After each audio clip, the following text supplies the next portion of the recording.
Hello champion बच्चों, कैसे हो? कैसे चल रहा है सब? पढ़ाई लिखाई कैसे चल रही है? अच्छी है? चलो ग्रेट। तो कभी कभी फ्लो टूट जाता होगा, कभी कभी ऐसा लगता है कि हाँ बीच में कुछ टाइम छूट गया, एक दो दिन की पढ़ाई छूट गई, तो लगता होगा कुछ मतलब कि हाँ हमने मिस कर दिया है। ऐसा होता है बेटा? होता है तो नॉर्मल बात है। हमें करना क्या है कि वापस उस पढ़ाई को शुरू कर देना है, राइट? कैसे कैसे करेंगे? उसी एनर्जी और उसी जोश के साथ में। हमारा जो चैप्टर लग रहा है चल रहा है वो भी कौन सा है अभी? Work energy power, right? तो ये भी, इससे भी हमें सीखने को यही मिलता है कि आप अगर अपने आप पर वर्क करते हैं, मतलब हम अपने आप पर वर्क करते हैं। वर्क कैसे करेंगे कि भैया हम अच्छे से पढ़ाई करेंगे तो हमें क्या मिलेगी? एनर्जी मिलेगी। कैसे एनर्जी? हमारे मतलब मोटिवेशन के फॉर्म में मिलेगी, सेल्फ कॉन्फिडेंस के फॉर्म में मिलेगी, मतलब इन्हांस कॉन्फिडेंस के फॉर्म में मिलेगी, राइट? जितना हम अच्छे से लर्न करेंगे, प्रैक्टिस करेंगे, जितना वर्क करेंगे हम अपनी बुक्स पर, उतना ही हमें कॉन्फिडेंस मिलता जाएगा, उतना ही हमारा एग्ज़ाम अच्छे होने की संभावनाएं बढ़ती जाएंगी और हमारी प्रिपरेशन का लेवल अप होता जाएगा बेटा। मतलब हम जंप करते जाएंगे, क्या एनर्जी लेवल को जंप करते जाएंगे, राइट? चलो ठीक है, तो शुरू करते हैं आज का लेक्चर। आज हम पढ़ेंगे इसमें वर्क एनर्जी थ्योरम। हमने जो पिछले 2 लेक्चर्स में पढ़ा किसमें? वर्क एनर्जी पावर में। वो क्या था कि हमने इसमें हम डिस्कस किया था कि वर्क को कैसे कैलकुलेट करते हैं अंडर वेरियस सर्कमस्टांसेज। हमने वैरायटी जो प्रॉब्लम ली थी और उसमें क्या था कि फोर्स आपका कांस्टेंट है तब वर्क कैसे कैलकुलेट करते हैं, और फोर्स अगर आपका वेरिएबल है तो वर्क कैसे कैलकुलेट करते हैं, और वेरिएबल फोर्सेज कौन कौन से हैं, ये सब हमने सिनेरियो डिस्कस किए थे बेटा। अगर बाय द वे आपने वो लेक्चर मिस कर दिए तो मैं आप चाहूँगा कि आप ये लेक्चर अटेंड करने से पहले वो 2 लेक्चर्स को जरूर अटेंड करें, है ना? उसमें सीखें कि वर्क कैसे कैलकुलेट करते हैं, सो दैट कि ये लेक्चर्स आपको ईजी वे में समझ में आए और आपको अच्छे से कॉन्सेप्ट ग्रैस्प हो जाए, राइट? तो आज के लेक्चर में हम देखो वर्क काइनेटिक एनर्जी थ्योरम जो पढ़ेंगे, तो इसमें क्या होगा कि भी आपका जो सिस्टम है या पार्टिकल है उस पर अलग अलग कांस्टेंट, मतलब कांस्टेंट फोर्स काम कर सकते हैं या कांस्टेंट फोर्सेस काम कर सकते हैं, मोर देन वन फोर्स काम कर सकता है ना। किसके? कांस्टेंट मैग्नीट्यूड के, मतलब फोर्स आपका कांस्टेंट है, तो उस केस में वर्क काइनेटिक एनर्जी थ्योरम क्या होगी, वर्क एनर्जी थ्योरम क्या होगी, राइट? अगर आपका जो फोर्स है वो वेरिएबल है या फिर कई सारे वेरिएबल फोर्सेस काम कर रहे हैं, तो उस केस में काइनेटिक एनर्जी मतलब वर्क एनर्जी थ्योरम को कैसे यूज करने वाले हैं हम, तो ये भी सीखेंगे हम आज के लेक्चर में। और इसके अलावा हमारे जो सिस्टम है, हम सिस्टम के पूरे सिस्टम का क्या मतलब हो गया कि भाई आपके एक से ज़्यादा उसमें पार्टिकल है या पार्ट्स हैं या सबसेट है, वेज है, ब्लॉक्स है, जो भी है ना, तो उसको हम क्या बोलेंगे? सिस्टम बोलेंगे। तो सिस्टम के लिए हम वर्क एनर्जी थ्योरम कैसे यूज में कर लाते हैं। और इसके अलावा पार्टिकल का, अगर सिंगल पार्टिकल हो, सिस्टम का ही एक सिंगल पार्टिकल आपने लिया या सिंगल पार्ट लिया आपने, ठीक है, उसके लिए हम वर्क एनर्जी थ्योरम कैसे काम में लेते हैं, ये भी हम सीखेंगे इस क्लास में। इसके अलावा कंजर्वेटिव फोर्सेज काम कर रहे हो या नॉन कंजर्वेटिव फोर्सेज काम कर रहे हो, तो वर्क एनर्जी थ्योरम में क्या चेंज आता है, उस केस में हम कैसे वर्क एनर्जी थ्योरम को यूज करते हैं, ये सब भी हम आज के लेक्चर में सीखने वाले हैं। ठीक है, समझ में आया कि जिस भी तरह की वेरिएशन आ जाए, कि इसमें फोर्सेज में वेरिएशन आ जाए या फिर सिस्टम या फिर पार्टिकल की बात कर रहे हो हम, या कंजर्वेटिव या नॉन कंजर्वेटिव फोर्स की बात कर रहे हो, तो उस केस में हमारा वर्क एनर्जी थ्योरम में क्या चेंज आएगा, उसको हम इस क्लास में समझने वाले हैं बेटा। ठीक है, कैसे अलग अलग कंडीशन में वर्क एनर्जी थ्योरम कैसे यूज करते हैं। तो चलो सबसे सिंपल एग्जाम्पल से शुरू करते हैं हम। एक सपोज यहाँ पे ब्लॉक है एम मास का, जिस पर एफ फोर्स लग रहा है, राइट? तो हम जानते हैं कि एफ क्या है, यहाँ पर एफ कांस्टेंट है। क्या है एफ? एफ आपका कांस्टेंट है। F first case, F is equal to constant, right? तो एफ कांस्टेंट का मतलब क्या हो गया? इसका मतलब हो गया सिंपल, यानी कि जो ए है वो क्या आएगा? एफ बाई एम आएगा, and that is also constant because F is constant and as well as M is constant, so A also becomes constant, right? तो इसमें क्या हो गया? ए कांस्टेंट हो गया। जब ए कांस्टेंट हो गया हमारा, तो हम जानते हैं कि हम क्या कर सकते हैं, इक्वेशंस ऑफ मोशन किसके लिए? कांस्टेंट एक्सेलरेशन के लिए, जो हमने काइनेमेटिक्स में डिस्कस किए थे, वो हम यूज कर सकते हैं। सो अगर मैं आपको थर्ड इक्वेशन ऑफ मोशन लिखूं, that is v square is equal to u square, v square minus you square is equal to 2as, right? Where v is final velocity, u is initial velocity, a is acceleration and s is displacement और distance covered by the particle और system, right. Here इस case में हम particle ले रहे हैं क्योंकि, या हम कह सकते हैं ब्लॉक ले रहे हैं, ब्लॉक को हम पॉइंट मास कंसिडर कर सकते हैं।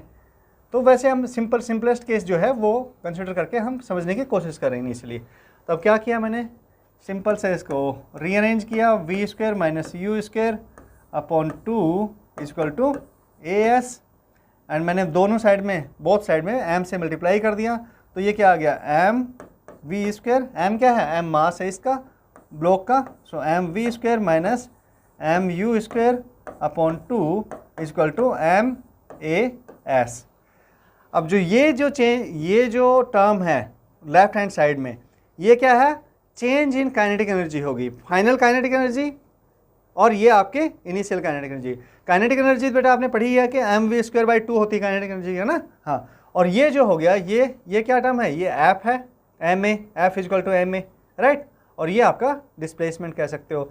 सो ये क्या आ गया हमारा चेंज, इसको हम चलो इसमें करते हैं पहले, एफ, इसको लिख सकते हैं हम f s equal to change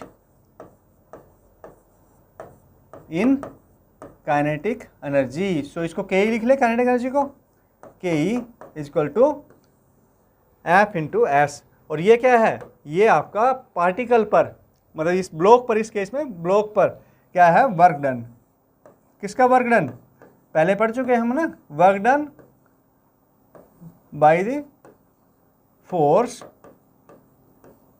F on the block. इस ब्लॉक पर जो फोर्स एफ ने वर्क किया, कैसे वर्क किया, वर्क कब होता है, लास्ट लेक्चर में डिस्कस किया था कि सर जब डिस्प्लेसमेंट हो और फोर्स हो ना, तो आपका वर्क होगा, और लेकिन उनके बीच में एंगल कितना नहीं होना चाहिए, 90 डिग्री नहीं होना चाहिए, अदरवाइज वर्क आपका क्या होगा, जीरो होगा, राइट। तो ये हो गया। अब ये हमें समझ में आ गया कि भाई चेंज इन काइनेटिक एनर्जी आपकी क्या होती है, एफ एस होती है। सो हम कह सकते हैं ये चेंज इन काइनेटिक एनर्जी को लिख सकते हैं हम क्या, डेल के ई, ओके चलो पेन चेंज करते हैं यहाँ पर, del K E equal to F S. और एफ एस देखो अभी यहाँ पर क्या हो रहा है, एफ एस दोनों की डायरेक्शन सेम है, एस की डायरेक्शन भी यही है, एस मतलब आपका डिस्प्लेसमेंट या डिस्टेंस का डिस्प्लेसमेंट कह सकते हैं यहाँ पर। सो अगर हम कहें एफ डॉट एस, इसको हम क्या लिख सकते हैं, एफ डॉट एस भी लिख सकते हैं बेटा, सिंपल। एफ एस आपका क्या हो गया, एफ एस तो आपका वर्क डन हो गया, एफ फोर्स से एम ब्लॉक पर, मतलब एम मास के ब्लॉक पर कितना एस डिस्प्लेसमेंट हो उस टाइम पर, या एस डिस्टेंस कवर्ड हो उस टाइम पर, राइट। लेकिन हम इसको डॉट प्रोडक्ट के फॉर्म में भी लिख सकते हैं, वर्क डन को ना, लिख सकते हैं कि नहीं लिख सकते हैं, हाँ।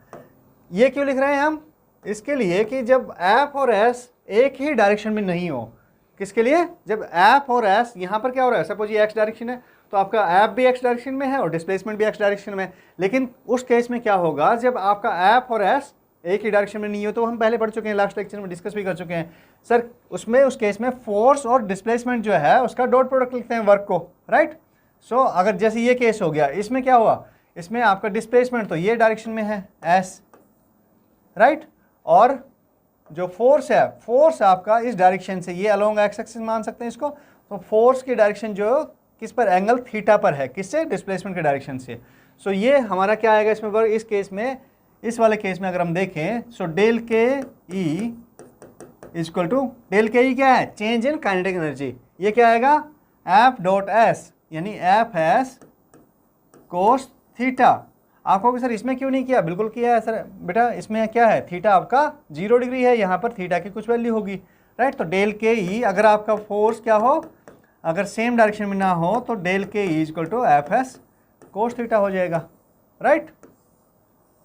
अब देखो, अगर मान लो फोर्स आपका वेरिएबल हो, क्या हो, फोर्स आपका वेरिएबल हो, तो उस केस में क्या करेंगे सर, कुछ नहीं, जो वर्क डन आ रहा है, work done by the force on the block, तो फोर्स क्या होगा आपका, वर्क डन, वेरिएबल फोर्स के लिए वर्क डन हमने लास्ट लेक्चर में किया ही था बेटा।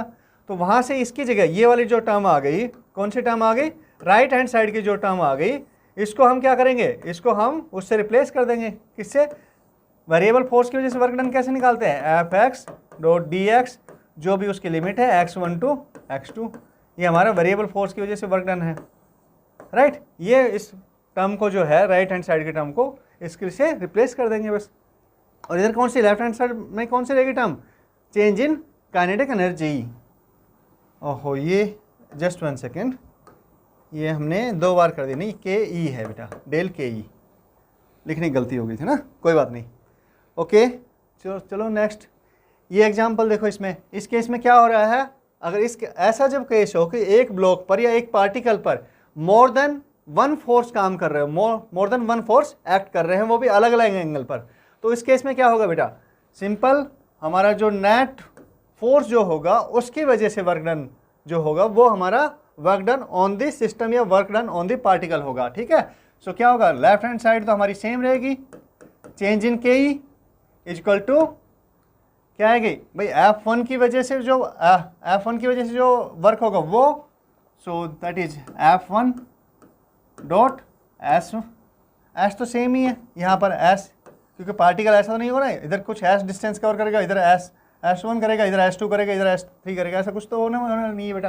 तो क्या रहेगा, F डॉट एस कर सकते हैं, F1 dot S plus F2 dot S plus F3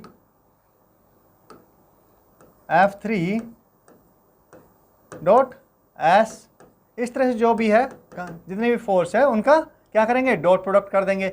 सो इसको हम लिख सकते हैं W1 plus W2 plus W3 plus up to and जितने भी नंबर ऑफ फोर्स है, इस तरह से कर सकते हैं।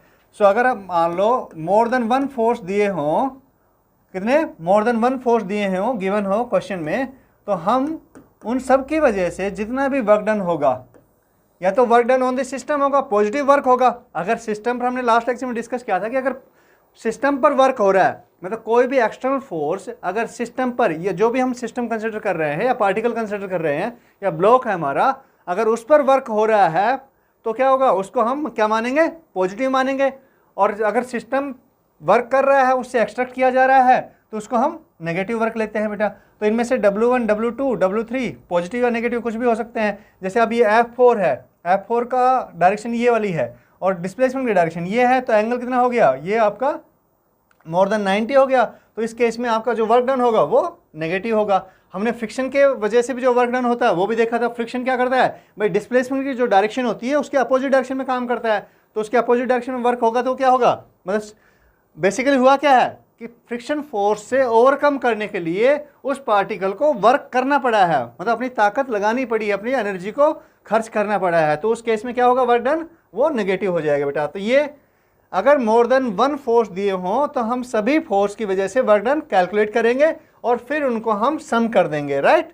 क्या कर देंगे, सम कर देंगे, सिग्मा W ये कर सकते हैं, ये कह सकते हैं del K E is equal to sigma W, right. अब इसमें से ये हो सकता है कि कुछ वर्क आपके कुछ फोर्स कंजर्वेटिव फोर्स हो सकते हैं, कुछ नॉन कंजर्वेटिव फोर्स हो सकते हैं। तो कंजर्वेटिव फोर्स की वजह से क्या चेंज आता है वो सब हम आगे चल के इस लेक्चर में डिस्कस करने वाले हैं। कंजर्वेटिव फोर्स को हम कैसे टैकल करेंगे और नॉन कंजर्वेटिव कैसे करेंगे बेटा। नॉन कंजर्वेटिव को तो हम बता ही सकते, वैसे कर लिया डिस्कस हमने कि उसकी वजह से F डॉट एस ये वर्क होगा। कंजर्वेटिव की वजह से भी चेंज आएगा, वो बताएंगे ना, वो डिस्कस करेंगे। चलो ठीक है, तो एक एग्जाम्पल ले लेते हैं इसको समझने के लिए। आपकी जो वर्क एनर्जी थ्योरम है इसको समझने के लिए यहाँ पर क्या हो रहा है, देखो एक प्लेटफॉर्म है जिसकी वेलोसिटी गिवन है 20 मीटर पर सेकेंड। ये प्लेटफॉर्म है वाइट वाला जो दिख रहा है ना, हाँ।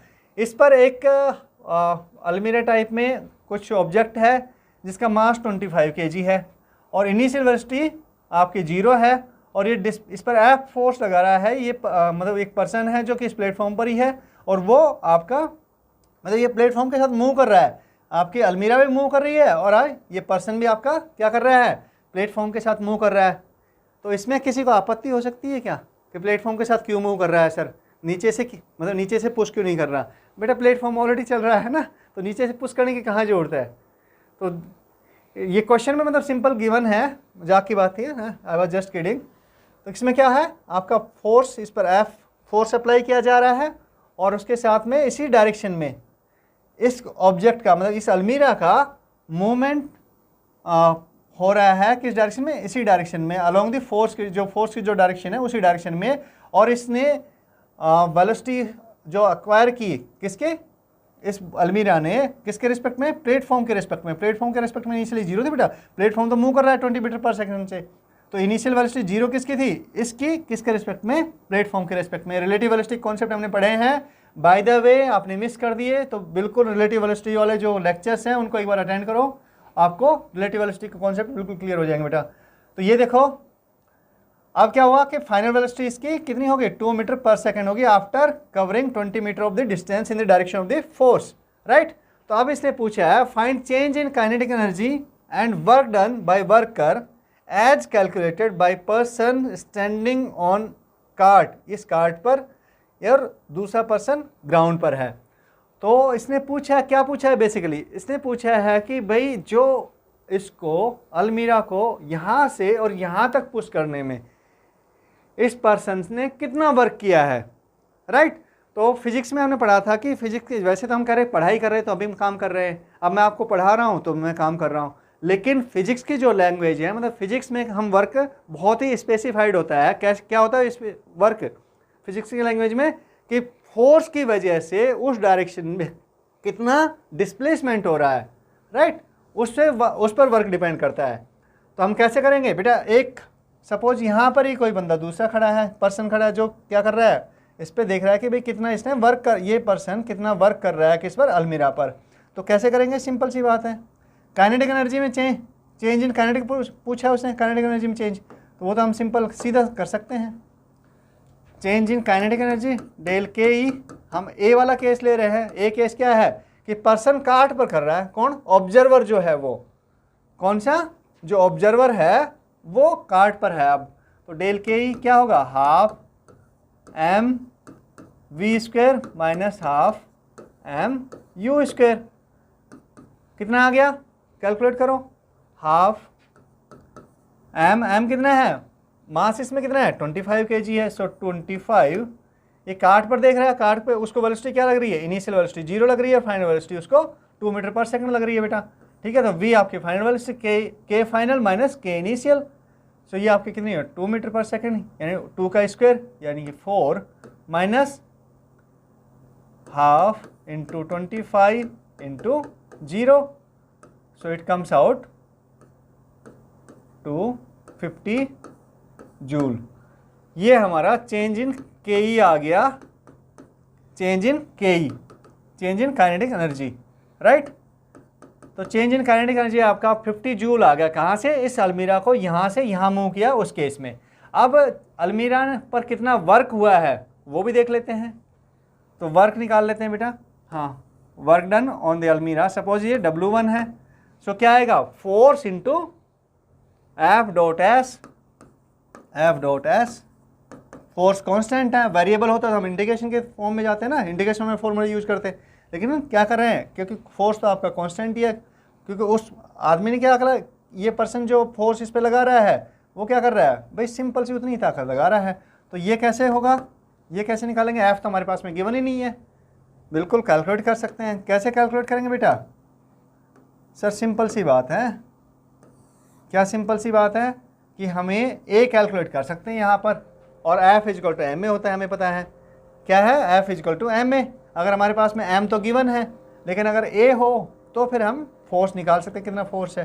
तो ए कैसे कैलकुलेट करेंगे, V square minus U square is equal to 2 A S, F constant है तो थर्ड इक्वेशन मैंने यूज कर ली मोशन की, तो ये 0, वी स्क्वेयर कितना है 2 है, वी मतलब फाइनल वेलोसिटी 2 है बेटा, 2 का स्क्वायर 4 इजकल टू 2, ये 0 is equal to 2 into A into S, S कितना है 20 मीटर, सो ये 20 मीटर, ये आपका ए आ गया 4 बाई ये 1/10, मतलब 1/10 मीटर पर सेकंड स्क्वायर, राइट। तो फोर्स कितना आया, अब इस पर देखो, F is equal to M A, M कितना है 25 है, सो 25/10 दैट इज 2.5 न्यूटन, ये इस पर फोर्स लग रहा है। तो ये हमारे पास फोर्स आ गया, वेरी गुड। सो ये 2.5 न्यूटन, एफ एस, अच्छा एफ डॉट एस किया है मैंने, तो इसका कोई फर्क पड़ेगा क्योंकि दोनों के डायरेक्शन सेम है, so f S cos theta cos 0 हो गया। सो ये it comes out f s, f is equal to 2.5 newton into S, S कितना है 20 है बेटा 20, so it is 50 joule. So W1 is equal to 50 joule. अब मुझे बताओ हमारी वर्क एनर्जी थ्योरम क्या कहती है, work energy find the change in kinetic energy, हमने निकाल लिया चेंज इन काइनेटिक एनर्जी कितना है हमारा, ये है आ रहा है हमारा 50 जूल, 50 जूल बेटा चेंज इन काइनेटिक एनर्जी। और वर्क डन कितना आ रहा है, वर्क डन भी 50 जूल ही आ रहा है। यानी कि क्या हो गया, del K E is equal to W change in kinetic energy is equal to work done. तो यही हमारी क्या है, वर्क एनर्जी थ्योरम है। तो वर्क एनर्जी थ्योरम इससे क्या हो गई, हमने वेरीफाई कर लिया कि भाई हाँ वर्क एनर्जी थ्योरम हमारी सही है कि नहीं है, change in kinetic energy is equal to work done. तो वर्क एनर्जी थ्योरम इसके रिस्पेक्ट में, किसके, कार्ट पर जो ऑब्जर्व खड़ा है उसके रिस्पेक्ट में तो वेरीफाई हो गई। अब हमें क्या करना है, ग्राउंड के रिस्पेक्ट में जो ऑब्जर्वर है उसके रिस्पेक्ट में हमें क्या करनी है, उसमें भी वेरीफाई करनी है। चलो तो हम इसका इंक का चेंज कर लेते हैं, इंक को चेंज कर लेते हैं कलर को। ओके चलो ठीक है। अब देखो जो ग्राउंड पर जो ऑब्जर्वर है तो उसके लिए कुछ चीज़ें चेंज हो जाएंगी। क्या चीज़ें चेंज होंगी एक बार सोच के बताओ मुझे फटाफट, सोचो सोचो, कुछ चेंज आएगा ग्राउंड के रिस्पेक्ट में, मतलब आपके फ्रेम ऑफ रेफरेंस चेंज हो गया। अभी क्या हो गया, फ्रेम ऑफ रेफरेंस आपका ग्राउंड हो गया है। अगर मान लो ग्राउंड हो गया है, पहले सर कार्ट और ग्राउंड में फ्रेम ऑफ रेफरेंस चेंज हो जाए तो क्या फ़र्क पड़ना है, जो चीज़ें हो रही हैं वो तो हो ही रही हैं।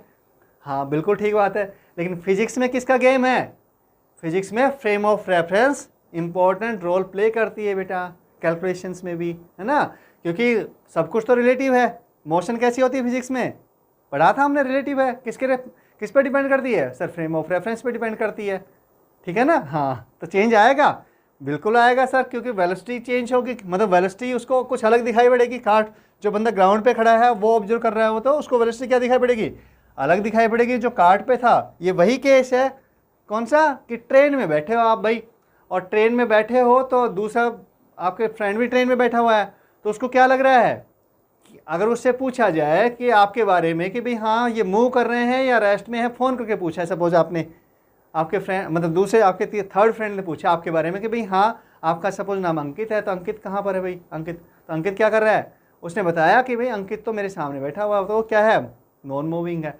तो क्यों बताया उसने नॉन मूविंग, जबकि आप तो ट्रेन में मूव कर रहे हो, क्योंकि उसके फ्रेम ऑफ रेफरेंस आपकी जो आपका फ्रेंड है उसकी फ्रेम ऑफ रेफरेंस क्या है, ट्रेन है, और उसके रिस्पेक्ट में तो आपके बीच में कोई मूवमेंट नहीं है, आपके और उनके बीच में तो कोई मूवमेंट नहीं है, क्योंकि दोनों ही सीट पे बैठे हो, आराम से ट्रेन में जा रहे हो।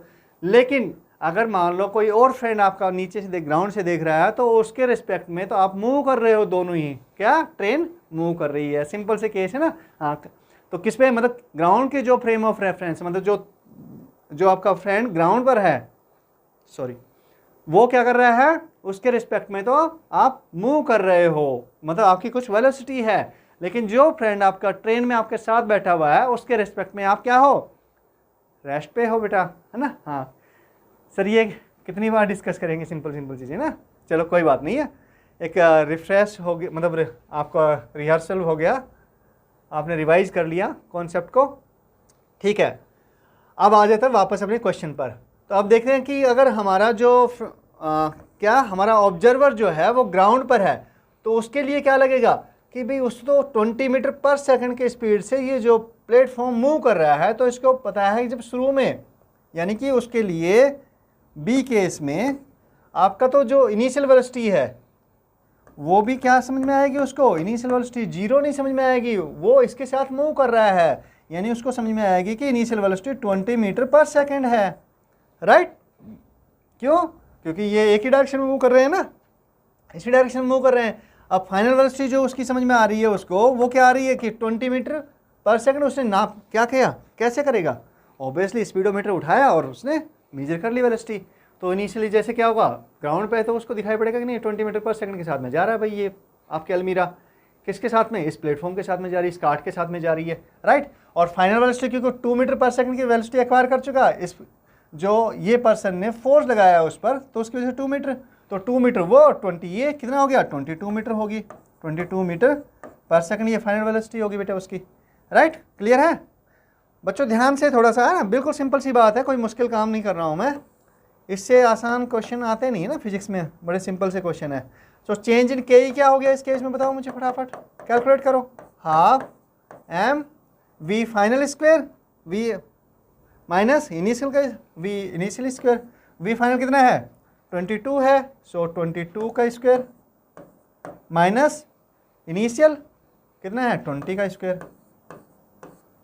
ओके, हाफ एम कितना है 25 kg सर, ये कितना आएगा 22 का स्क्वायर 484 माइनस 400। ये कैलकुलेशन भी थोड़ी फास्ट होंगी बेटा, तो आपकी आप जल्दी क्वेश्चन सोल्व कर पाएंगे। तो ये देखो कितना हो गया 25 इंटू ये कितना बचा 84 का हाफ, यहाँ से 2 से डिवाइड करेंगे उसको, तो कितना हो गया 42 आ गया ना, हाँ 42 आ गया। मल्टीप्लाई करो फटाफट, 0105 जूल। तो अब देखो वैल्यू चेंज हो गई। ये कह रहा है कि चेंज इन काइनेटिक एनर्जी जो है वो चेंज इन काइनेटिक एनर्जी कितना है, चेंज इन के ई हमारा 1050 जूल है। यहाँ पर कितना था 50 जूल था। फ्रेम ऑफ रेफरेंस चेंज हुई और गेम चेंज हो गया, पूरा चेंज हो गया, है ना। हाँ बिल्कुल, तो यहाँ पर के ई क्या आ गई 1050 जूल। तो वर्क डन भी देख लेते हैं। वर्क डन कैसे निकालेंगे, वही सेम वही मेथड है बेटा। क्या, क्योंकि फोर्स तो कांस्टेंट है आपका और मूवमेंट इस डायरेक्शन में फोर्स। अच्छा, अब यहाँ पर एक कंफ्यूजन आ सकता है आपको कि सर जो 20 मीटर पर सेकंड है वो तो उस फोर्स की वजह से है ही नहीं, उसकी वजह से जो डिस्प्लेसमेंट आएगा, तो डिस्प्लेसमेंट कौन सा ले, जो उस फोर्स की वजह से डिस्प्लेसमेंट हुआ है या फिर जो नेट डिस्प्लेसमेंट है ग्राउंड से जो समझ में आ रहा है वो। बेटा ऑब्वियसली नेट डिस्प्लेसमेंट आएगा, उस फोर्स की वजह से ही नहीं आएगा। टोटल जितना भी डिस्प्लेसमेंट है कि जितनी भी फोर्स की वजह से डिस्प्लेसमेंट है, जैसे हमने वो वाला केस डिस्कस किया ना कि बहुत सारे फोर्स काम कर रहे हैं और तब नेट डिस्प्लेसमेंट क्या है, एस है। कौन सा, देखो भूल गए हो तो मैं अभी वापस करवा देता हूँ आपको। ये देखो, ये इतने सारे फोर्स काम कर रहे हैं इस पर और यहाँ पर डिस्प्लेसमेंट क्या है, कॉमन रखा है कि एक ही डिस्प्लेसमेंट है, एस, है ना। ऐसा तो है नहीं कि वो F1 की वजह से या F2 की वजह से F3 की वजह से, कैसे भी हो, किसी की भी वजह से हो, हमें क्या काम में लेना है, डिस्प्लेसमेंट काम में लेना है। वही सेम एस रखा है, देखो ठीक है ना। यहाँ पे कंफ्यूज मत होना, बच्चे अक्सर गलती कर जाते हैं इस जगह पर कि सर डिस्प्लेसमेंट कौन सा ले। तो जो भी डिस्प्लेसमेंट हो रहा है चाहे वो उस फोर्स की वजह से है या किसी अलग फोर्स की वजह से, उससे फर्क नहीं पड़ेगा। डिस्प्लेसमेंट आपको कौन सा लेना है, जो टोटल या नेट डिस्प्लेसमेंट है वही कंसिडर करना है, ठीक है। चलो, आपको भी लगता होगा सर बड़ी डिटेल में समझाते हैं ना, कभी कभी लगता है ऐसा। हाँ, मुझे बेटा ऐसा लगता है कि जो मेरा मतलब जो बच्चा जिसको थोड़ा सा धीरे समझ में आता है उसको भी समझ में आना चाहिए, सभी बच्चों को समझ में आना चाहिए ना, क्योंकि होनी इतनी आसान चाहिए चीज़ें कि सभी बच्चों को समझ में आए। जल्दी जल्दी में तो कुछ बच्चे बेचारे मिस कर जाएंगे। तो यहाँ पर हम कर लेते हैं इसको कैलकुलेट, किसको, वर्क डन को कैलकुलेट कर लेते हैं, ठीक है। चलो अब वर्क डन कैलकुलेट कर रहे हैं हम। तो देखो वर्क डन कैसे आएगा, सपोज ये W2 है तो वही फोर्स इंटू F.S, यही होता हमारा वर्क डन। बिल्कुल सही बात है सर। सो F सेम है उधर ही, S भी उधर ही है, सो FS cos 0 का मतलब वही हो गया। अब यहाँ पर क्या होगा, ये M इंटू A तो A कैलकुलेट करो बेटा। प्लेटफॉर्म की जो वेलोसिटी है, मतलब कार्ट की जो वेलोसिटी है वो तो 20 मीटर पर सेकंड है, वो तो क्या है कांस्टेंट दे रखी है। तो ए कहाँ पर आ रहा है, ए तो उसने जो फोर्स लगाया है उसकी वजह से आ रहा है, राइट। तो वही ए आएगा यहाँ पर, मास सेम है वही, एस टोटल डिस्प्लेसमेंट। अब ये बताओ मुझे कि ये एस कैसे निकालेंगे। एस उसमें तो कितना हुआ 20 मीटर हुआ, लेकिन कार्ट तो मूव कर रही है, उसको तो पूरा ग्राउंड से जो ऑब्जर्वर है उसको तो सब कुछ मूव करता हुआ दिखाई दे रहा है ना। कार्ट भी मूव कर रही है और अलमीरा भी, और वो कितनी वेलोसिटी से मूव करती दिखाई पड़ रही है भैया, 20 मीटर से तो वैसे ही कर रही है, और फिर जो उसने फाइनली जो 2 मीटर और ऐड कर दिया तो 22 मीटर से मतलब उसको दिखाई पड़ रही है। दैट मीन्स एस तो इसके हिसाब से आएगा। तो अब क्या करें बेटा, एस तो हमारे पास में है नहीं, तो एस कैसे निकाले, वो तो हमें 20 मीटर गिवन है। तो ऐसे में क्या करेंगे, डिस्प्लेसमेंट कैसे निकालते हैं। कितनी बार काइनेमेटिक्स हमने सीखा है कि भैया काइनेमेटिक्स में सिंपल, ए गिवन है हमारे पास में और क्या है, वेलोसिटी गिवन है, फाइनल वेलोसिटी गिवन है, इनिशियल वेलोसिटी गिवन है। तो क्या होगा, एस भी हमारे पास में गिवन है, ए भी हमारे पास ए गिवन है, तो एस निकल आएगा हमारा। बिल्कुल सर, सिंपल सी बात है क्या करेंगे, वी स्क्वेयर इक्वल टू, चलो इसका पेन चेंज करके फिर करते हैं ना, हाँ ओके यहाँ पर कर देते हैं। So V square minus U square, third equation 2as, ये s1 मान लेते हैं इसको ना, हाँ s1 मान लेते हैं, चलो या एस डैश मान लो, एस डैश ठीक रहेगा ना, हाँ चलो एस डैश कर लेते हैं इसको कंसिडर, एस डैश है। सो ये S dash, so S dash क्या आ गया, बताओ मुझे फटाफट, एस डैश कैलकुलेट करो। वी स्क्वायर कितना है आपका 22 मीटर, वी फाइनल मतलब V final initial 20 metre upon 2a, very good. So 22 metre का स्क्वायर माइनस 20 का स्क्वायर अपॉन 2, और a कितना था, a तो हमने कैलकुलेट किया ही था बेटा, कितना आया था a आपका 1/10 यानी 0.1, ये हमारा एस डैश आ जाएगा। ये कितना आया बताओ फटाफट, 484 माइनस, अभी तक किया था कैलकुलेट, हाँ 484 माइनस 400 ये था, तो आपका आया, और ये 2 से कर देंगे तो ये बचा 42 बचेगा ना, हाँ 2 से कर दिया 84 आया, 84 का हाफ कर दिया 2 हो गया, 2 से और 0.1 से इसको डिवाइड करेंगे तो 420 मीटर, ये 420 मीटर आ गया, राइट। तो यहाँ पर हम s की वैल्यू रख देंगे 420 मीटर। तो चलो करो, रखो वैल्यू, मेरा इंतज़ार करते रहोगे, मैं ही करूँ सब, आपको भी करना है ना बेटा कैलकुलेट। 25 इंटू ए कितना है 1/10 इंटू एस 420, ओके। सो ये कैंसिल, इसको 25 से करो तो 0 100 एंड 5 105, वही 105 जूल, यानी कि आपका W2 की वैल्यू क्या आई 105 जूल, और यहाँ पे चेंज इन काइनेटिक एनर्जी कितनी आई थी, सेम कितनी 1050 जूल, 1050 जूल बेटा। ये देखो चेंज इन काइनेटिक एनर्जी भी यही थी, वर्क डन भी यही है। तो इसका मतलब क्या हो गया कि आप ग्राउंड से, फ्रेम ऑफ रेफरेंस आपका ग्राउंड है या कार्ट है, वर्क एनर्जी थ्योरम हमेशा काम करेगी, वो आप वेरीफाई, हमारे पास में वेरीफाई हो गया है। That means frame of reference का वर्क एनर्जी थ्योरम पर कोई फर्क नहीं पड़ता है, समझ में आई बात। हाँ वैल्यू चेंज हो जाएंगी वो उससे, लेकिन जो चेंज आएगा, क्योंकि वर्क एनर्जी थ्योरम क्या है, change in kinetic energy is equal to क्या, work done on this system या work done on the particle, right. तो चेंज इन जो मतलब वर्क एनर्जी थ्योरम आपके काम करती रहेगी। अच्छा अब ये हमने अभी तक देखा एक पार्टिकल पर, है ना, अब हम देख रहे हैं कि ये सिस्टम 2 ब्लॉक दिए हैं बेटा, एक 15 न्यूटन फोर्स लग रहा है इस पर। तो अब मुझे बताओ कि क्या हम इस केस में वर्क एनर्जी थ्योरम को कैसे यूज करेंगे, क्योंकि यहाँ पर क्या दिया हुआ है, इन ये वाला रफ सरफेस है दोनों, ये जो दोनों के जो सरफेस कॉन्टेक्ट सरफेस है ये वाला रफ है और ये स्मूथ है, म्यू 0 गिवन है ना, यहाँ पर म्यू 0 गिवन है, यहाँ पे 0.5 है, और कह रहा है कि इनिशियली 0 पर था और उसके बाद में 2 मीटर फाइनल इसका डिस्प्लेसमेंट हो गया। उस पॉइंट पर हमें क्या करना है, वर्क एनर्जी थ्योरम लगानी है, वर्क एनर्जी थ्योरम को वेरीफाई करना है। तो क्या कर सकते हैं, हमने सीखा था कि भाई, हमने डिस्कस भी किया था कि वर्क एनर्जी थ्योरम जो है वो सिस्टम के लिए भी काम करती है, और किसके लिए काम करती है, आपके जो सिस्टम के इंडिविजुअल पार्ट्स हैं उनके लिए भी वर्क एनर्जी थ्योरम काम करती है, ठीक है। हाँ तो ये देखो आपका जो ए ब्लॉक है, क्या हम इसके लिए अप्लाई कर सकते हैं, बिल्कुल कर सकते हैं, लेकिन उससे पहले हमें, क्योंकि यहाँ पे फ्रिक्शन गिवन है, क्या गिवन है, फ्रिक्शन गिवन है बेटा, तो हमें क्या आना चाहिए, फ्रिक्शन के कॉन्सेप्ट हमें क्लियर होने चाहिए, otherwise work energy theorem apply करने में हमें क्या हो जाएगी, प्रॉब्लम हो सकती है। कैसे, देखो ब्लॉक और ब्लॉक का हमने फ्रिक्शन वाले चैप्टर में ब्लॉक और ब्लॉक पर काफ़ी अच्छा डिस्कशन किया है, किसका मतलब कई सारे एग्जांपल्स लिए हैं, बेसिक्स कॉन्सेप्ट को बिल्कुल डिटेल में डिस्कस किया है। और अगर आप वो लेक्चर मिस कर गए तो मैं वही सजेस्ट करूँगा कि एक बार वो लेक्चर अटेंड करो, उनको चेक करो बेटा, और उसके बाद में आपको यहाँ पर किसी तरह की प्रॉब्लम नहीं आएगी इस कॉन्सेप्ट को डिस्कस करने में ना। तो चलो शुरू करते हैं फिर। क्या करते हैं इस केस में, इनिशियली हमने सीखा था, क्या सीखा था कि भैया हम दोनों ब्लॉक की वेलोसिटी को कॉमन मानते हैं, कॉमन वेलोसिटी v कंसिडर कर लेते हैं। क्यों कर लेते हैं, क्योंकि इनिशियली हम अज्यूम करते हैं कि भाई दोनों क्या कर रहे हैं, दोनों एक साथ मूव कर रहे हैं, फोर्स इस पर लग रहा है, लेकिन क्योंकि रफ सरफेस है यहाँ पर, अगर रफ सरफेस नहीं होता तो ये यहीं पर रुक जाता ए ब्लॉक, और बी ब्लॉक इसके नीचे से स्लिप करके निकल जाता आगे, राइट। लेकिन रफ सरफेस है तो इसके साथ में ही मूव करेगा, ठीक है। ये हमने डिटेल में डिस्कस की हुई चीज़ें।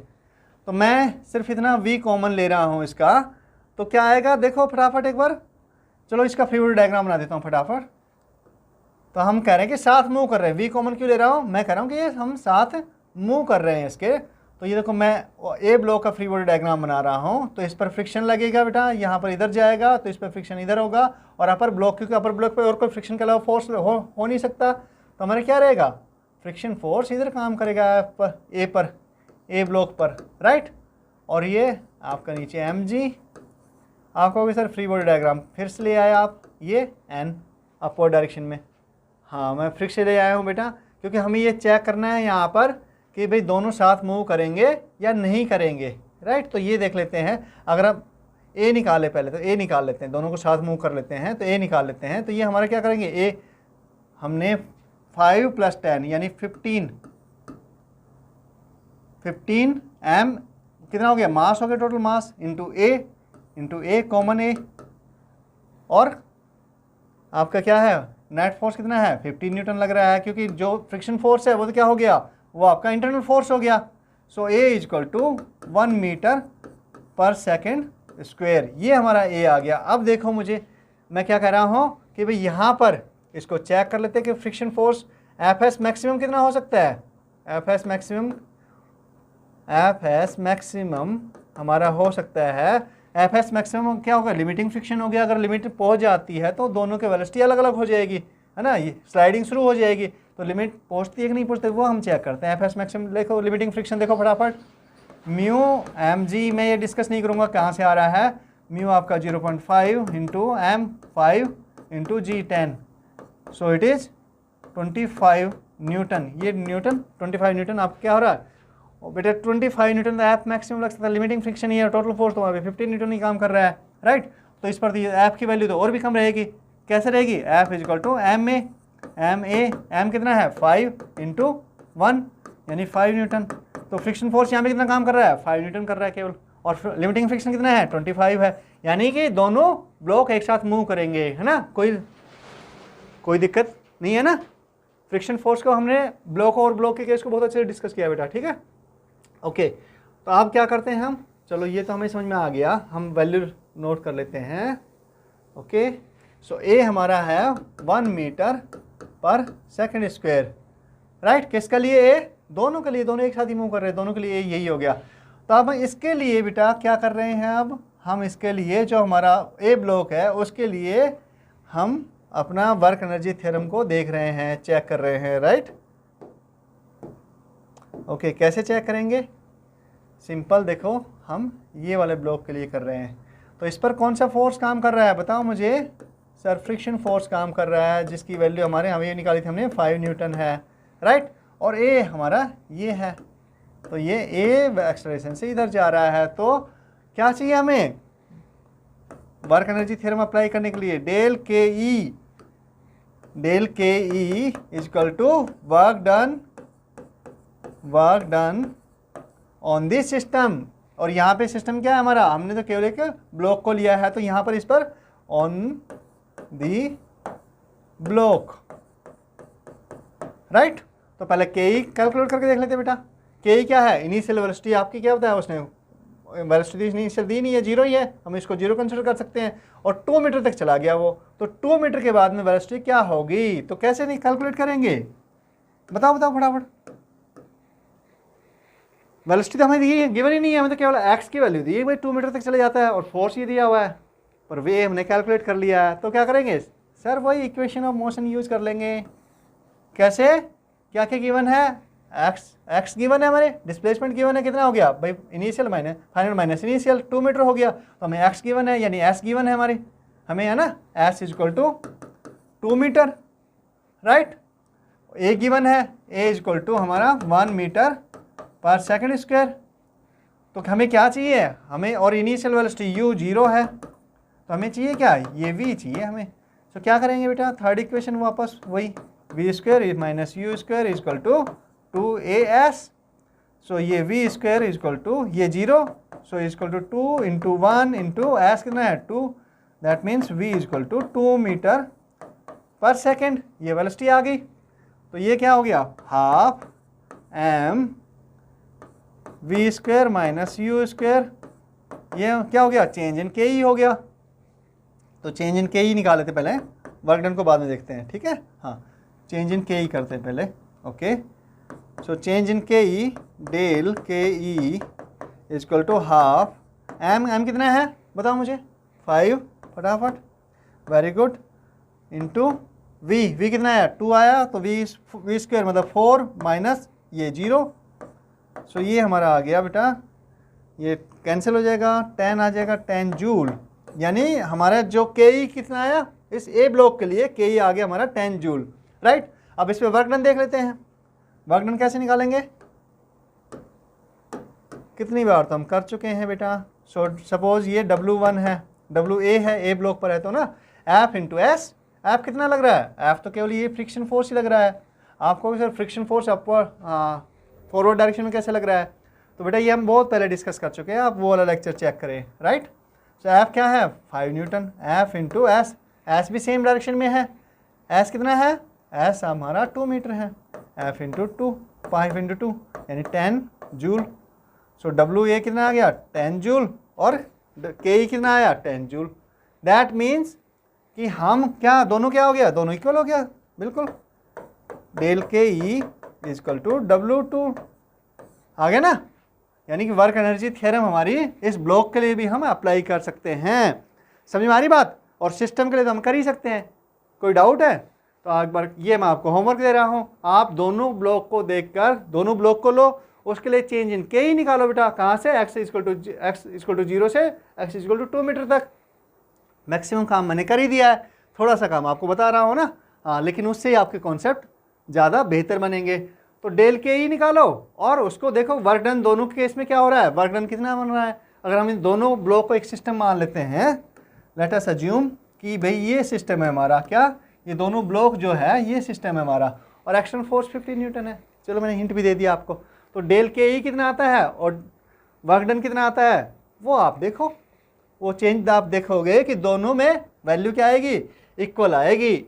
तो हमने जो डिस्कस किया था कि वर्क एनर्जी थ्योरम को हम सिस्टम पर कैसे काम में लेते हैं, है ना, सिस्टम पर कैसे अप्लाई करते हैं, और जो पार्ट्स ऑफ द सिस्टम है उन पर हम कैसे काम में लेते हैं, कैसे अप्लाई करते हैं, ये हम सीखेंगे। तो बेटा यही है कि आप इंडिविजुअल पार्ट को भी ले सकते हो, देखो अप्लाई हो रही है ना, हाँ वेरीफाई हो रही है हमारी equation, work energy theorem verify हो रही है ना, हाँ, तो इंडिविजुअल पार्ट्स पे भी निकाल सकते हो आप, बी के लिए भी कैलकुलेशन कर सकते हो ऐसे ही, और ए और बी को सिस्टम मान के भी कर सकते हो, तो दोनों ही करना आप ना, हाँ, ये आपके लिए होमवर्क है बेटा।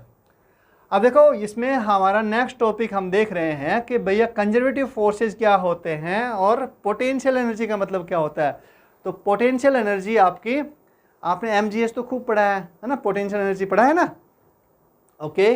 तो पोटेंशियल एनर्जी क्या होती है बेटा, जो सिस्टम में जो भी उसके पार्ट है, सब सिस्टम है, उनका जो कॉन्फ़िगरेशन कैसे है, मतलब उस कॉन्फ़िगरेशन की वजह से उनके आपस में जो एनर्जी होती है, ग्रेविटेशन में आपने पढ़ा होगा ना, ग्रेविटेशन, अभी चलो वो चैप्टर नहीं देखा है बाय द वे आपने, अगर आप 9th में या 11th में ही है और आपने वो चैप्टर नहीं देखा है तो चलो वो आ जाएगा, आगे डिस्कस कर लेंगे, पर हम सिंपल अप्रोच लेते हैं इसको भी डिस्कस करने के लिए।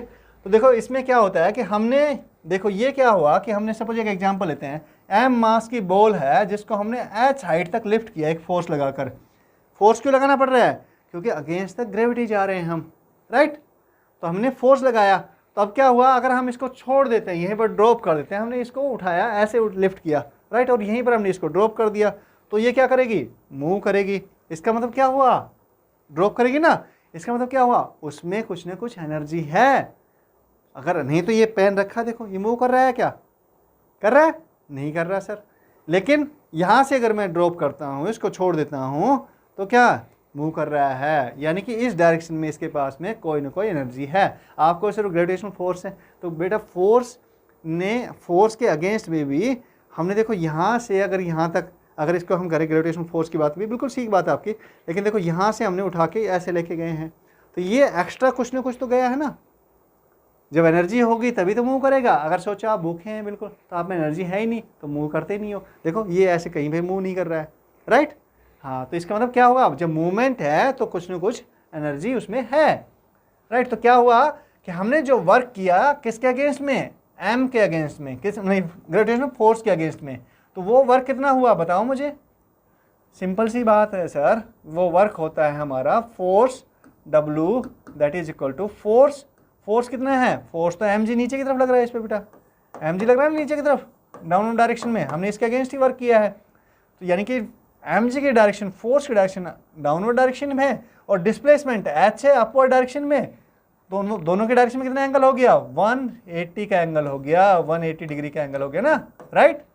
That means F dot S equal to F S cos theta, और कोस थीटा कितना है, 180 है। 180 कोस कितना होता है, माइनस होता है, -1 होती है उसकी वैल्यू। सो ये माइनस एफ एस, और एफ कितना है, M G minus M G, और एस कितना है, एच है। दैट मीन्स वर्क जो हुआ हमारा यहाँ से पॉइंट ए मान लेते हैं इसको। सो सपोज ए से बी तक का जो वर्क हुआ, मतलब ए पॉइंट से हमने मूव करना शुरू किया और बी पॉइंट तक हम पहुँच गए, तो ये हमारा, और जिसमें एच हाइट कवर कर ली हमने, तो इसमें वर्क हुआ, work W A B is equal to minus M G H. Very good. और बेटा जो वर्क डन है, मतलब हमने बॉल पर कितना वर्क किया, मतलब ग्रेविटेशनल फोर्स ने कितना वर्क किया, माइनस एम जी एच किया, और हमने कितना वर्क किया इसके अगेंस्ट में, ऑब्वियसली इसके बराबर वर्क किया ना, वो हमारा पॉजिटिव है, हमने सिस्टम पर वर्क किया है, बॉल पर वर्क किया है, तो हमारा work done on the system वो हम कह सकते हैं क्या है, पॉजिटिव, और वो किसके इक्वल है, एम जी एच के इक्वल है, राइट। ओके, अब ये वर्क गया कहाँ पर, हमने तो बॉल पे वर्क कर दिया, तो ये वर्क गया कहाँ पर, यहीं पर राज है क्या, कि जो वर्क हमने किया वो बॉल में पोटेंशियल एनर्जी के फॉर्म में यहाँ पे क्या कर लिया उसने, अपने स्टोर कर लिया बॉल ने, किसके फॉर्म में, पोटेंशियल एनर्जी के फॉर्म में। अच्छा, इसको थोड़ा सा और समझ लेते हैं पोटेंशियल एनर्जी को ना। हाँ, एनर्जी होती है कि सर यहाँ पे था या फिर यहाँ पे आ गया, तो कहाँ से एनर्जी में चेंज आ गया, मतलब क्या हुआ, कहाँ पे एनर्जी स्टोर कर रही है, ये तो वैसा ही दिख रहा है, बिल्कुल वैसा ही दिख रहा है बेटा। सपोज आपने स्प्रिंग को कंप्रेस किया, स्प्रिंग अपनी नेचुरल लेंथ में है, फिर उसको कंप्रेस कर दिया ना, कंप्रेस कर दिया, जब नेचुरल लेंथ में थी तो ना तो इधर जा रही थी, सपोज उसमें यहाँ पे एम मास भी लगा हुआ है, ठीक है, तो ना तो इधर जा रहा था ना इधर जा रहा था, नीचे सपोर्ट है, मतलब हाँ हॉरिजॉन्टल पे, मतलब उस पर नीचे मेज पे रखा हुआ है, राइट। स्प्रिंग, ये स्प्रिंग है और यहाँ पे एक मास लगा हुआ है, तो नेचुरल स्टेट में है, तो ना इधर मूवमेंट है ना इधर मूवमेंट है बेटा, कोई मूवमेंट नहीं है, मतलब उसका एनर्जी का लेवल क्या है, 0 है ऑब्वियसली, राइट। तो अब क्या किया हमने, इसको कंप्रेस कर दिया, किसको, स्प्रिंग को कंप्रेस किया।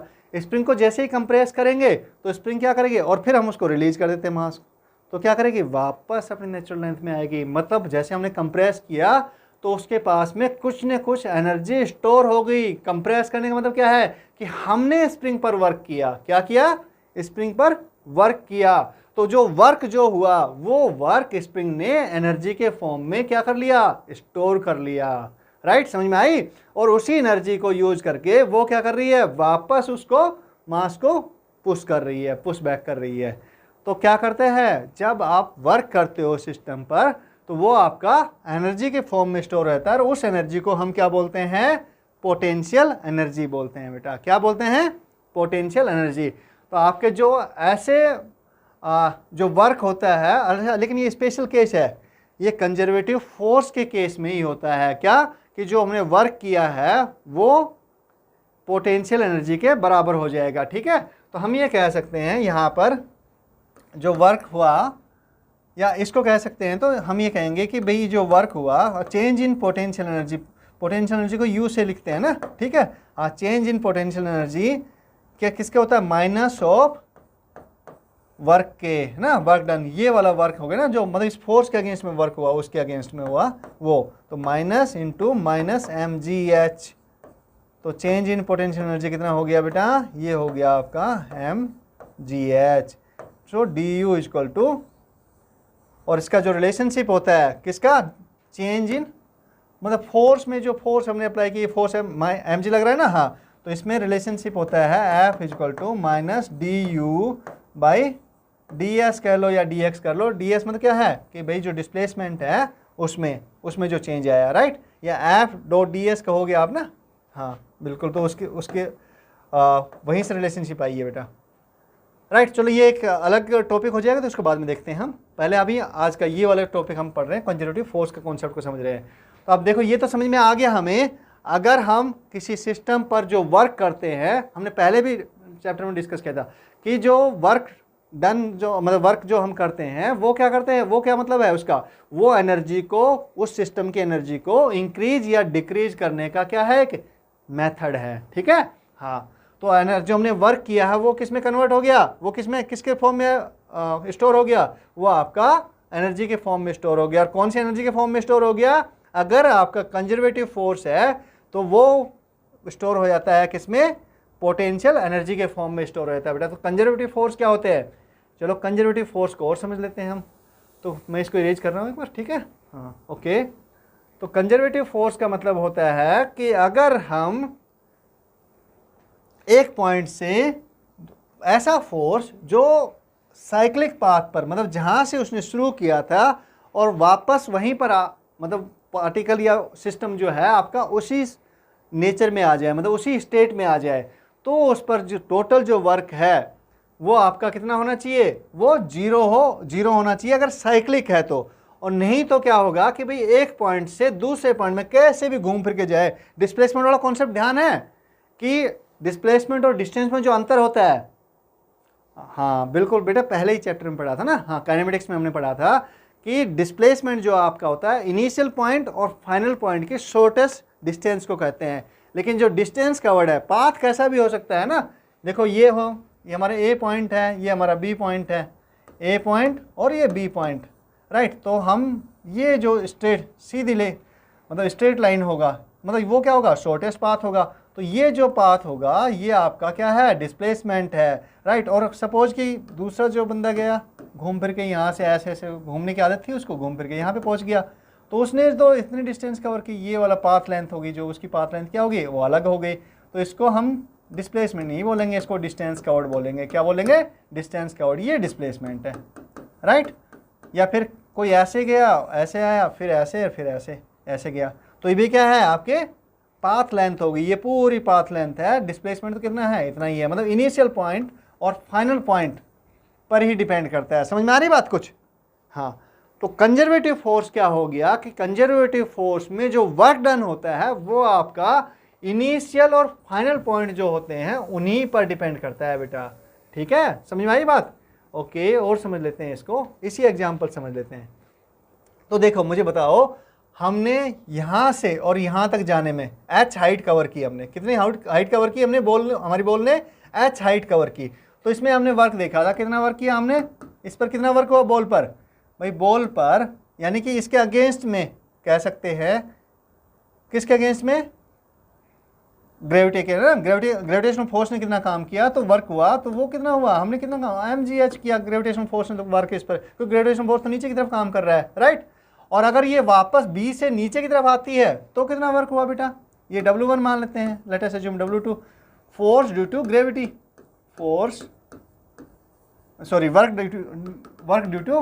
वर्क डन बाय ग्रेविटी, ऐसे लिख सकते हैं इसको, वर्क डन बाय ग्रेविटी, है ना, ग्रेविटेशनल फोर्स मतलब ग्रेविटी या ग्रेविटेशनल फोर्स एक ही बात है। सो ये अगर A से B, मतलब A टू B, ये आपका क्या हो गया, -mgh हो गया।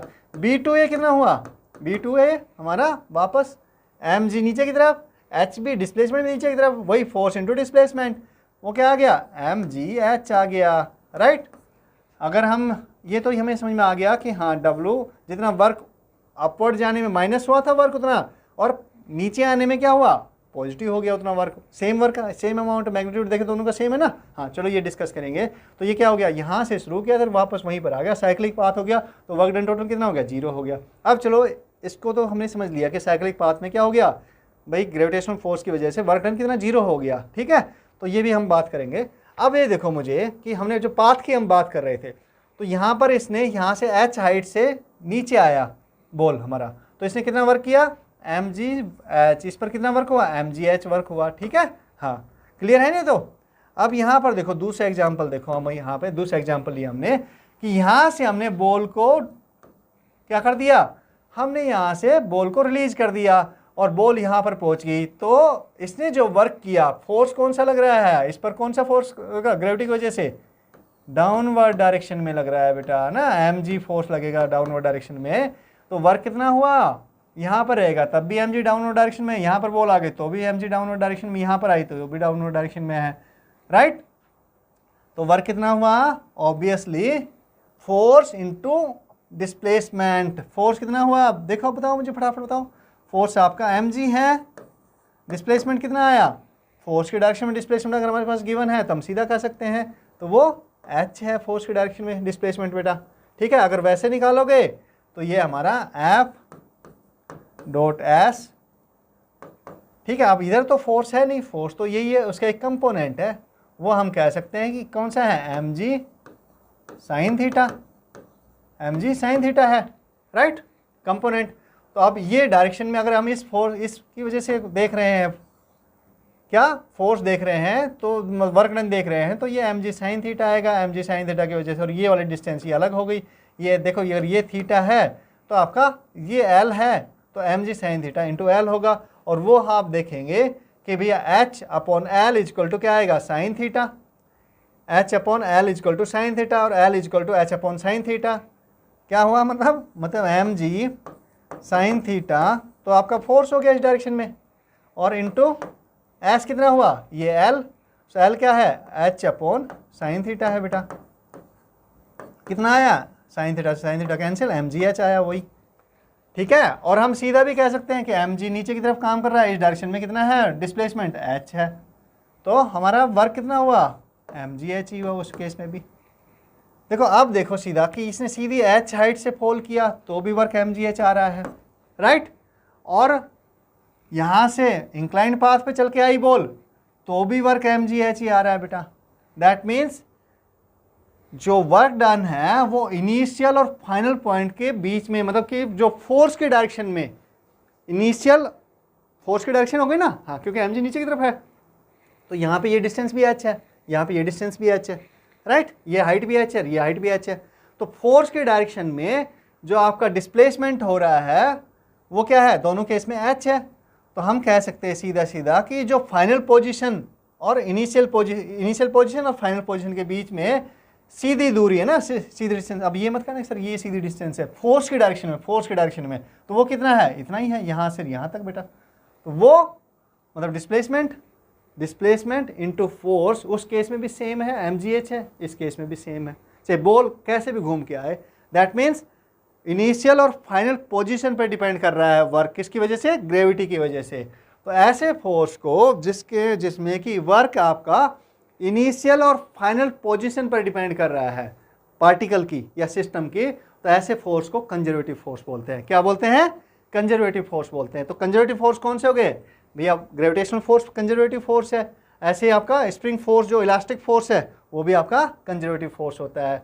तो अब ये हम कह सकते हैं कि जो यहाँ से del K E is equal to work done that is mgh, right, हाँ यही है ना, हाँ ओके। और ये वर्क डन हमारा होता है माइनस डी यू के equal, so del K E is equal to del U, और डेल यू क्या है, चेंज इन पोटेंशियल एनर्जी आपकी।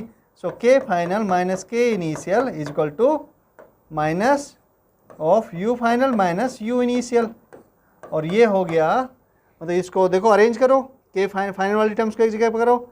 So K final plus K initial, sorry U final is equal to U initial plus K initial plus U initial. तो that means कि जो total kinetic और कौन सी potential energy है वो जो इनिशियल पोजीशन पर थी वही आपके फाइनल पोजीशन पे है। दैट मीन्स अगर कंजर्वेटिव फोर्स काम कर रहे हैं तो क्या होता है, आपके टोटल एनर्जी कौन सी, kinetic energy as well as potential energy, वो क्या रहती है, कंजर्व रहती है, सेम रहती है बेटा, ठीक है। ये आपका, और इसको बोलते हैं इस टर्म को मैकेनिकल एनर्जी। क्या बोलते हैं, आपकी पोटेंशियल एनर्जी और काइनेटिक एनर्जी का जो सम होता है इसको बोलते हैं हम क्या, mechanical energy. Mechanical energy. So इस जो मैकेनिकल एनर्जी है वो आपकी सेम रहती है फॉर किसके लिए, कंजर्वेटिव फोर्स अगर काम कर रहे हैं तो इसके लिए ये मैकेनिकल एनर्जी सेम रहेगी। तो हम बोलते हैं कि भाई मैकेनिकल, ये this is the principle of conservation of mechanical energy, right. लेकिन ध्यान रखना केवल एक ही चीज़ के लिए है, मतलब एक टाइप के फोर्स के लिए है कि कंजर्वेटिव फोर्स है तो ही ये रहता है। अगर नॉन कंजर्वेटिव फोर्स है तो उस केस में ये प्रिंसिपल फॉलो नहीं होता है। वो नेट, ये दोनों चेंज इन के ई और change in P E potential energy, ये दोनों किसके इक्वल हो जाती है, नेट वर्क डन के इक्वल होता है बेटा, ठीक है। चलो तो समझ में आ रहा है, क्लियर हो रही है चीज़ें।